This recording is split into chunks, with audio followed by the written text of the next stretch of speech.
At 11:57 that night, Daniel made a decision that would have destroyed the dream he had spent 6 years building. He was going to quit. Not tomorrow, not after one more fight, not after one more training session. Tonight. The gym was almost completely dark. Only 3 fluorescent lights remained on above the training floor, flickering every few seconds. The heavy bags hung motionless. The ring ropes were empty. The benches were deserted. And in the center of the floor sat a 22-year-old fighter with blood on his lip, bruises beneath both eyes, and a pair of trembling hands. Daniel stared at the gloves in his lap. He had worn those gloves through hundreds of training sessions. He had worn them before sunrise. He had worn them after midnight. He had worn them when his hands were bleeding. He had worn them when nobody believed in him. Those gloves had once represented his future. Tonight, they represented everything he had failed to become. Daniel slowly removed the tape from his wrist. The first layer came off, then another. His fingers were shaking, not from pain, from exhaustion. The kind of exhaustion that doesn't come from the body, the kind that reaches somewhere deeper. Daniel looked around the empty gym. For years, this place had felt like home. Tonight, it felt like a prison. He reached for his old sports bag. He opened it. One shirt, one towel, his training pants, his water bottle. Then he picked up the gloves. He stared at them for a long time. A memory suddenly came back. 16-year-old Daniel, standing in that same gym. Skinny, nervous, terrified, but smiling. His first coach had handed him a pair of gloves and said, "You're going to get hit." Young Daniel had laughed. "That's okay." His coach had smiled. "Then remember this. Getting hit isn't what makes you a fighter." Daniel had nodded. Back then, he had believed every word. He believed losing was temporary. He believed pain was part of the journey. He believed that if he worked harder than everyone else, eventually he would become the fighter he dreamed of becoming. For 6 years, he never stopped. Until tonight. Daniel placed the gloves inside the bag. Then he closed the zipper. He stood. His legs were still sore from the fight. His ribs hurt every time he breathed. But he didn't care anymore. He lifted the bag onto his shoulder, walked toward the door. 1 step, 2, 3. He stopped only once. He looked back at the gym, the heavy bag, the ring, the old wooden floor, the place where he had dreamed of becoming somebody. Daniel whispered, "I'm sorry." He wasn't talking to his coach.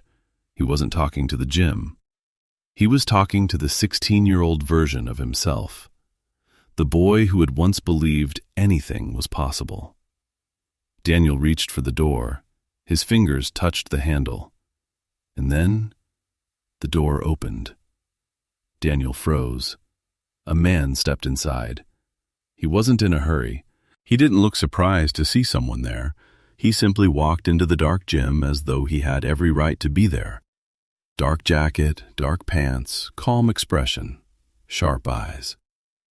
Daniel slowly turned, and the moment he saw the man's face, his heart stopped. He knew him. Everyone in the martial arts world knew him. Bruce Lee. For several seconds, neither man spoke. Bruce looked at Daniel, then at the sports bag, then at Daniel's bruised face, then at his wrapped hands. Bruce finally asked, "You're leaving?" Daniel nodded. "Yeah." Bruce waited. Daniel looked down. "For good." Bruce didn't react. No speech, no dramatic encouragement, no congratulations. Just one question. Why? Daniel swallowed. He could have given Bruce 100 reasons. His losses, his injuries, his coach, the people who laughed at him, the fighters who told him he wasn't good enough. The years of work that seemed to lead nowhere. But Daniel didn't give Bruce any of those reasons. He simply said, "Because I lost." Bruce looked at him. A long silence followed. Then Bruce said, "No." Daniel frowned. Bruce took another step forward. "That's not why you're leaving." Daniel looked confused. "Then why?" Bruce looked directly into his eyes and said, "Because you decided what losing means." Daniel didn't answer. He didn't know how. Because those words touched the one place inside him he had been trying to hide. The truth. Daniel hadn't been destroyed by losing. He had been destroyed by what he had started telling himself after losing. And that story had begun years earlier. Daniel was 16 when he first walked into the gym. He was smaller than most of the fighters. Quieter too. He didn't have expensive equipment. His shoes were old. His training clothes were faded. He didn't have a famous name. Nobody knew who he was. Nobody expected anything from him. And strangely, that was exactly what he liked. Nobody expected him to win. So he had nothing to prove. He simply trained. Every morning he woke before sunrise. While the rest of his neighborhood was still sleeping, Daniel was already running through empty streets. Cold air, heavy breathing, footsteps against concrete. Then school, then work, then the gym. Every evening he trained until the lights were turned off. Sometimes his coach would find him alone, hitting the heavy bag long after everyone else had gone home. "You can stop." Daniel would shake his head. "One more round." His coach would laugh. "You always say that." Daniel would smile. "Because I always mean it." That was the boy Daniel used to be. He didn't care how long it took. He didn't care how many times he failed. He believed one simple thing. If he refused to stop, eventually he would become impossible to stop. And for a while, he was right. Daniel began improving. His footwork became faster. His punches became sharper. His defense became smarter. He started winning local fights. People began noticing him. Then, one night after a victory, his coach looked at him and said, "You have something." Daniel smiled. "What?" His coach answered, "Heart." Daniel never forgot that word because he believed heart was enough until the losses came. The first loss didn't destroy him. He was disappointed, but he went back to training the next morning. The second loss hurt more. He trained harder. The third loss made him angry. He trained even harder. But then something changed. He stopped seeing losses as lessons. He started seeing them as verdicts. Every defeat became a question. Maybe I'm not good enough. Every mistake became another question. Maybe I don't belong here. Every criticism became another wound. One fighter laughed at him after training. "You work like a champion." He paused. "But you fight like you're scared." Daniel smiled, pretended it didn't matter.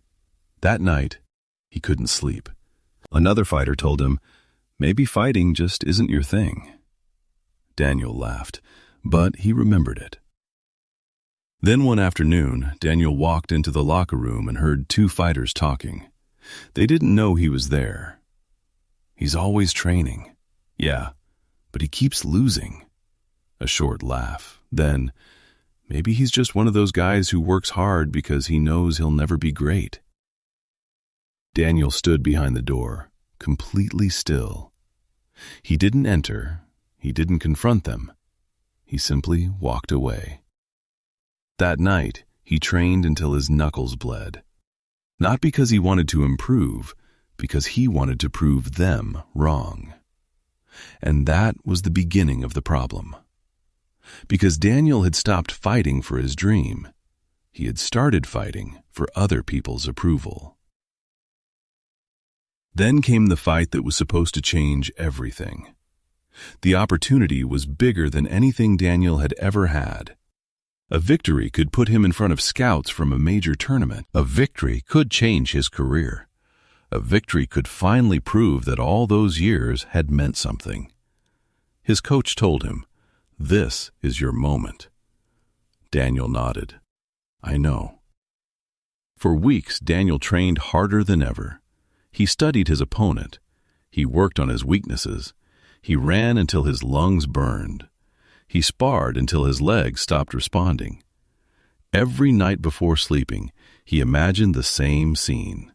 The final bell, his hand raised, his coach smiling, the crowd cheering. And for the first time in a long time, Daniel believed. On the morning of the fight, he stood in front of a mirror. His reflection stared back. Bruised knuckles, tired eyes, but something else. Determination. Daniel whispered, "Tonight, everything changes." And for one round, it looked like it would. The bell rang. Daniel moved first. Fast, sharp, controlled. His opponent tried to pressure him. Daniel slipped the attack, countered. The crowd reacted. Daniel heard his coach shouting, "Beautiful! Keep moving!" Daniel smiled. For the first time in months, he wasn't thinking about losing. He was simply fighting. The first round ended. Daniel returned to his corner. His coach looked at him. "You're winning." Daniel looked across the ring. His opponent was breathing heavily. Daniel nodded. Maybe this was it. Maybe tonight he would finally silence everyone. Maybe all the losses had been preparing him for this moment. Then the second round began, and everything fell apart. His opponent changed tactics. He became more aggressive. Daniel backed away. One step, then another. A punch slipped through his guard. Daniel felt it. The crowd reacted. He heard the noise. Suddenly, his mind wasn't in the ring anymore. It was somewhere else. He heard every voice. "You're not good enough. You're not built for this. Maybe you should quit." Daniel's breathing became faster. His feet became heavier. His opponent moved forward. Daniel retreated. His coach shouted, "Don't back up!" But Daniel couldn't hear him clearly anymore. Another strike. Daniel blocked it. Another. He stumbled. The confidence was gone. And once fear entered his mind, his body followed. The third round began. Daniel was exhausted. His opponent wasn't. A combination landed. Daniel fell. The crowd exploded. He heard the referee counting. 1, 2, 3. Daniel pushed himself up. 4, 5, 6. He stood. The crowd roared. For 1 second, Daniel believed he could still survive. Then another combination came. A punch caught him. His legs disappeared beneath him. He hit the canvas again. This time, he didn't immediately get up. The referee stepped between them. The fight was over. Daniel had lost. Again. But this loss was different, because when Daniel looked toward his corner, he didn't see anger in his coach's eyes. He saw disappointment. His coach waited until Daniel returned. Daniel removed his gloves. His hands were shaking. "I'm sorry." His coach said nothing. Daniel looked at him. "Coach." Silence. Daniel lowered his head, then whispered, "Maybe I should quit." His coach finally spoke. "You stopped fighting before the fight was over." Daniel looked up. "I didn't quit." His coach stared at him. "Your body didn't." Daniel froze. "Your mind did." Those words hit harder than anything his opponent had thrown at him. Daniel looked away, because deep down, he knew his coach was right.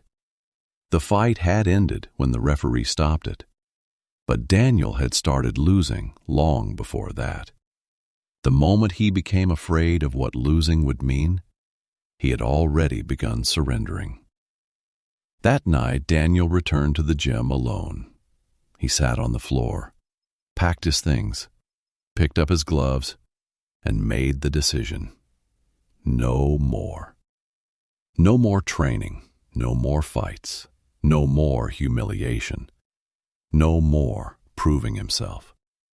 He would walk away, and maybe, for the first time in years, he would finally be free. That's what he believed. Until Bruce Lee walked through that door. Now Bruce stood only a few feet away. Daniel still had the bag over his shoulder. Bruce looked at him. Daniel looked back. Neither man moved. Then Bruce asked, "How many fights have you lost?" Daniel hesitated. "Too many." Bruce nodded. "And how many times did you get back up?" Daniel didn't answer. Bruce waited. Daniel looked at the floor. "I don't know." Bruce's expression changed slightly. Not anger. Something deeper. "That's your problem." Daniel looked up. Bruce pointed toward the gloves inside the bag. "You remember every time you fell." He paused. "But you forgot every time you stood." Daniel stared at him. Bruce continued, "You think tonight is about winning." Daniel shook his head. "No, I'm finished." Bruce looked at him. "Finished with what?" "Fighting." Bruce nodded slowly. Then he said, "Good." Daniel blinked. "What?" Bruce turned toward the empty training floor. "Then tomorrow," he paused, "you won't train to become a fighter."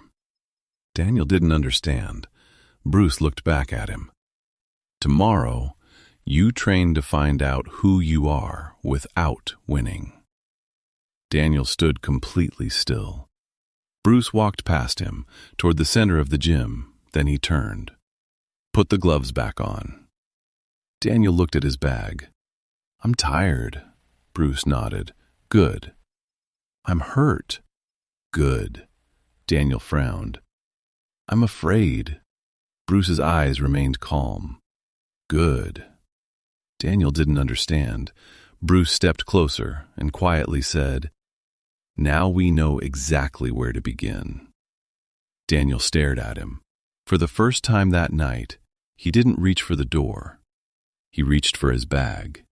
And somewhere between the moment he had decided to quit and the moment Bruce Lee told him to put his gloves back on, Daniel's life had changed.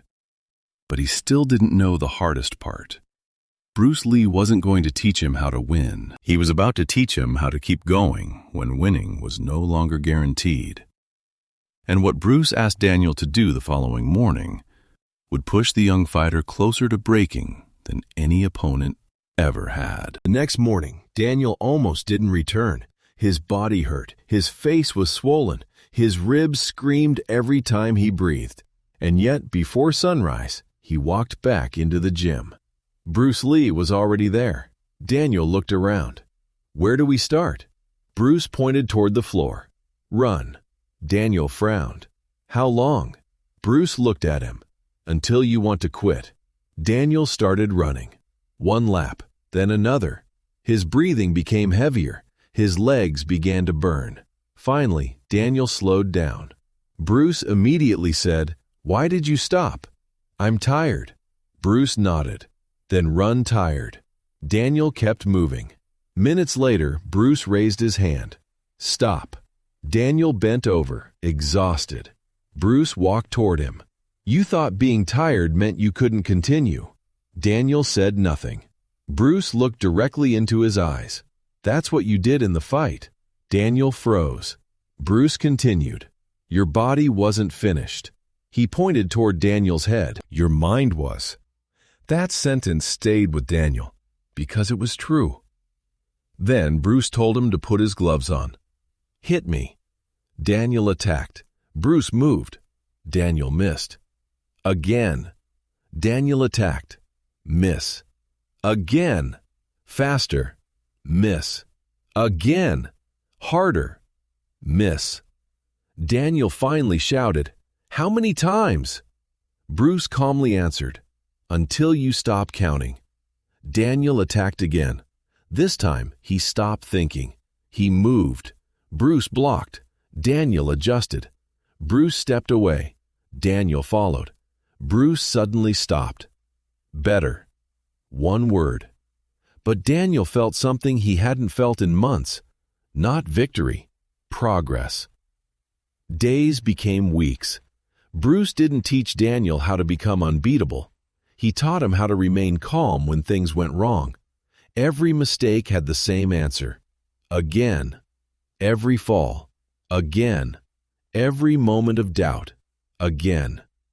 Then, one afternoon, Bruce brought Marcus into the ring. Daniel knew him immediately. Marcus was the fighter who had once laughed at him. "Maybe you're just not built for this." The bell rang. Marcus attacked. Daniel defended. Then Marcus whispered. Still scared. Daniel froze. 1 second. Marcus hit him. Daniel stumbled. Anger exploded inside him. He rushed forward. Bruce shouted, "Stop!" Daniel looked toward him. Bruce asked, "Who are you fighting?" "Marcus."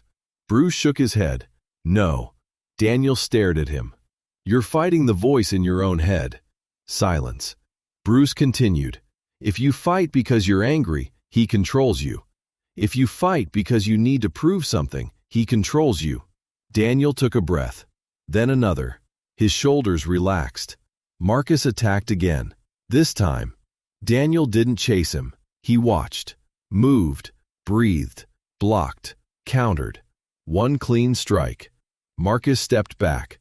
Daniel didn't celebrate. He simply reset his stance. Bruce nodded. Again. And Daniel finally understood. He wasn't training to become stronger than everyone else. He was training to become stronger than the version of himself that wanted to quit. But Bruce wasn't finished. One evening, after a brutal training session, Daniel threw his gloves onto the floor. "I keep losing." Bruce didn't react. Daniel continued, "I work harder than everyone, so why am I still afraid?" Bruce slowly picked up the gloves, then handed them back. "You think confidence means knowing you'll win." Daniel stared at him. "It doesn't." Bruce paused. "Confidence means knowing you'll be okay, even if you lose." Daniel said nothing. Those words changed something inside him.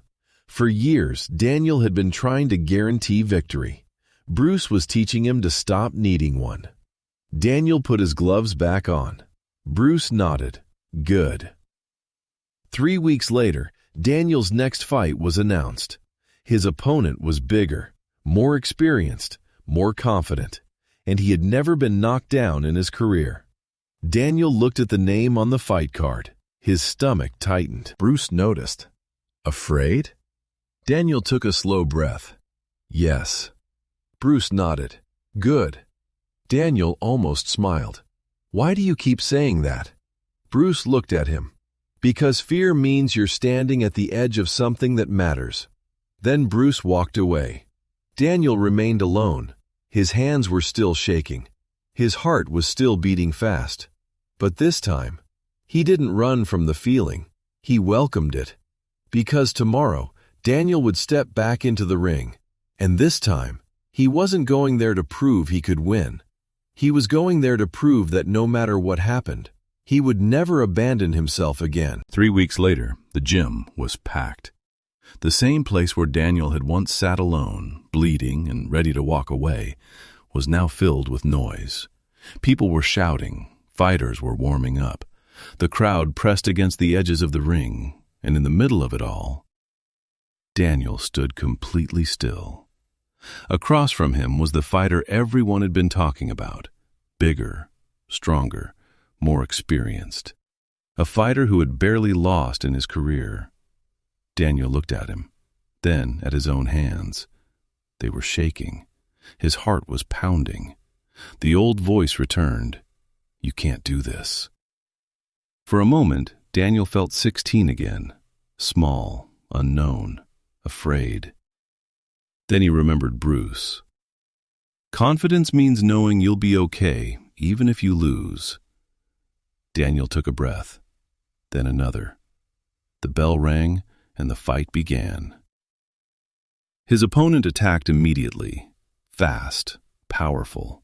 Daniel blocked the first strike. The second slipped through. A hard punch caught him across the face. Daniel stumbled. The crowd exploded. For one terrifying second, the old Daniel came back. His mind screamed, "Run!" His feet almost moved backward. Then he heard Bruce's voice in his memory. "Your body wasn't finished. Your mind was." Daniel planted his feet. He breathed and stayed. His opponent attacked again. Daniel moved, blocked, countered. The crowd grew louder. The opponent smiled. "You can't beat me." Daniel didn't answer. He didn't need to. For the first time in his life, he wasn't trying to convince anyone of anything. He was simply present. The second round was brutal. Daniel was hit repeatedly. His legs became heavy. His breathing became difficult. His opponent was stronger. Every exchange reminded Daniel of how much he still lacked. Then a powerful strike sent Daniel crashing to the floor. The entire gym erupted. Daniel lay there. The referee began counting. 1, 2, 3. Daniel stared at the lights above him. 4, 5. And suddenly, everything became quiet. Not the gym. Inside him. There was no crowd, no coach, no opponent, no critics. Only one question. Are you finished? Daniel closed his eyes. He remembered the night he had packed his gloves. He remembered the door. He remembered telling himself, "I'm done." Then he remembered Bruce walking through that door. Put the gloves back on. 6, 7. Daniel's fingers moved. 8. He pushed against the canvas. 9. Daniel stood. The crowd exploded. But Bruce wasn't shouting. He simply watched. Daniel looked across the ring, and for the first time, he smiled. Not because he knew he would win, because he knew he could fall and still get back up. The final round began. Both fighters were exhausted. Daniel could barely lift his arms. His opponent was still dangerous. One clean strike could end everything. Daniel moved around the ring. Step, breathe, move. His opponent attacked. Daniel slipped, countered. Another exchange. Daniel was hit. He stayed standing. Another attack. He defended. The crowd began to change. They weren't cheering anymore. They were watching. Because something had become obvious. Daniel was different. He wasn't fighting like a man terrified of losing. He was fighting like a man who had already accepted it. And because he had accepted it, he was finally free to fight. The final seconds arrived. 10 seconds. 9. 8. Daniel's opponent charged forward. 7. Daniel moved. 6. A punch missed. 5. Daniel countered. 4. The crowd erupted. 3, 2, 1. The bell rang. Silence. Daniel lowered his hands. Both fighters stood, exhausted. The judges gathered. Daniel waited. His heart pounded. Then the result was announced. Daniel had lost. Again. For a moment, nobody moved. Daniel looked at the floor. Then he slowly smiled. Not a forced smile, a real one. His opponent looked confused. Daniel walked toward him, held out his hand. The other fighter shook it. Daniel said, "Good fight." Then he turned toward his corner, and there stood Bruce Lee. Bruce didn't clap. He didn't celebrate. He simply nodded. Daniel walked toward him. His face was bruised. His lip was bleeding again. But his eyes were different. Daniel stopped in front of Bruce. "I lost." Bruce nodded. "Yes." Daniel laughed softly. "I really lost." Bruce smiled. "Yes." Daniel looked down at his hands, then said, "But I didn't quit." Bruce's expression changed. "That's the victory." Daniel looked at him. "But I still lost." Bruce answered, "Tonight, you learned the difference." Daniel waited. Bruce continued, "You thought winning meant defeating the man across from you." He pointed toward the ring. "But the man you needed to defeat," Bruce looked directly into Daniel's eyes, "was the one who told you to give up." Daniel's eyes became wet. He looked back at the ring. The same ring where he had been knocked down, the same place where he had once believed his dream was ending. And suddenly, he understood. The fight had never really been about the opponent. It had never been about the crowd. It had never been about proving the critics wrong. It had never even been about becoming a champion. It had been about one decision. The decision to keep going. The gym slowly began emptying. People left. The lights dimmed. The noise disappeared. Soon, only Daniel and Bruce remained. Daniel picked up his sports bag, the same old bag, the same gloves inside. He looked at them, then looked toward the door. Bruce watched him. Daniel smiled. "This time," he paused, "I'm not leaving." Bruce nodded. "Good." Daniel asked, "What happens now?" Bruce looked toward the empty ring. "Tomorrow." Daniel smiled. "Tomorrow?" Bruce answered, "We train." Daniel laughed, and for the first time in years, he wasn't afraid of tomorrow. Years later, Daniel would remember that night, not because it was the night he finally won. He didn't.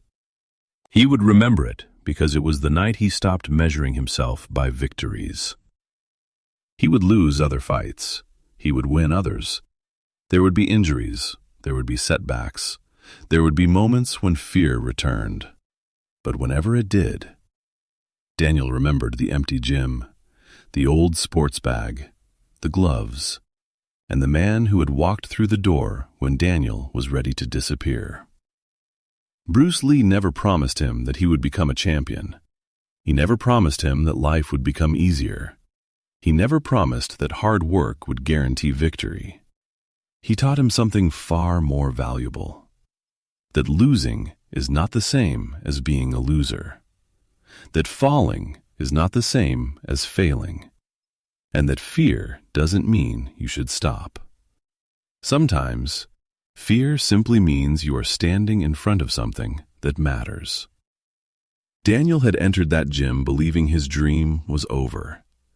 He walked out, understanding that the dream was never about winning every fight. It was about becoming the kind of person who refused to abandon himself. Because the greatest victory isn't always the moment your hand is raised. Sometimes, it's the moment you stand up after everyone expects you to stay down. Sometimes, it's the moment you put your gloves back on.